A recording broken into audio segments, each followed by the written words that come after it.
सरकार की जो सोच है कि बिहार के सामाजिक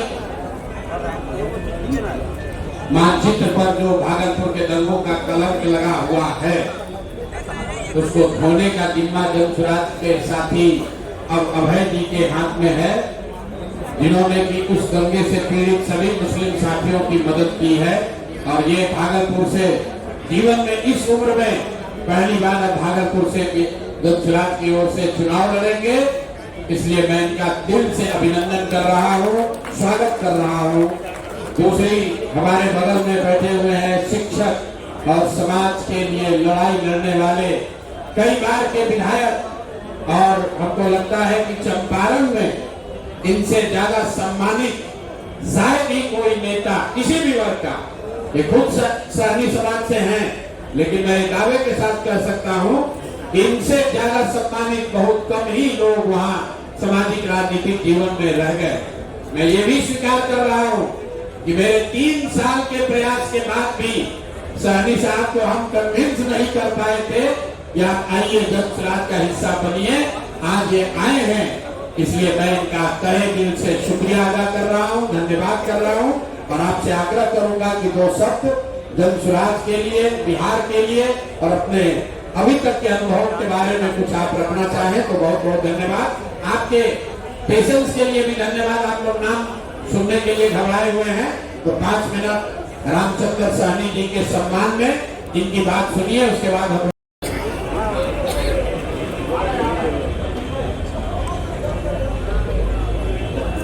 हमारे नेता प्रशांत किशोर जी, उपस्थित भाइयों, मैं आप सबों का हार्दिक अभिनंदन और स्वागत करता हूँ।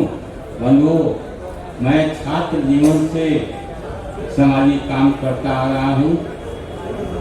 पीजी करने के बाद मैं सामाजिक काम करते हुए शिक्षक बना और शिक्षक के मैं 35 वर्षों तक 25 वर्षों तक तो मैं विभिन्न उच्च विद्यालयों में प्रधानाध्यापक के पद पर कार्यरत रहा और सेवानिवृत्त होने के बाद मैं आपको बीजेपी ज्वाइन किया 2005 में। तब से 5 से 10 तक मैं बिहार सरकार में मंत्री रहा, उसके बाद 20 तक मैं विधायक रहा।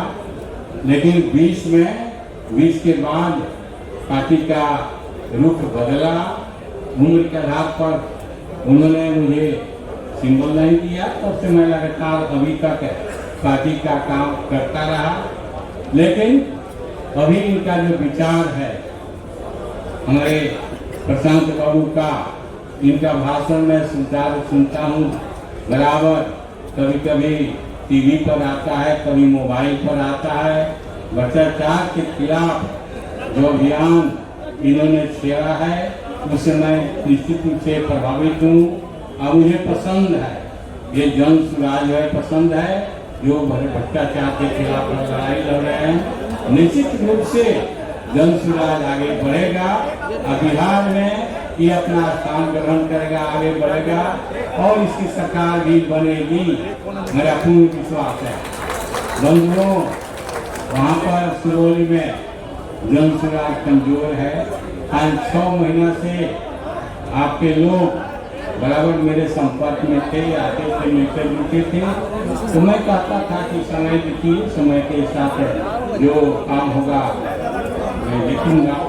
तो आज समय आया मुझे इनसे मिलने का, मुझे बहुत खुशी है। मैं वादा करता हूँ कि सिरोही जो बहुत पिछड़ा हुआ है वो आपका जन स्वराज का गढ़ बनेगा और हमारे साथियों के साथ मिलकर उसको जमीन को मैं मजबूत करने का प्रयास करूंगा। इन बातों के साथ मैं अपनी बात समाप्त करता हूं।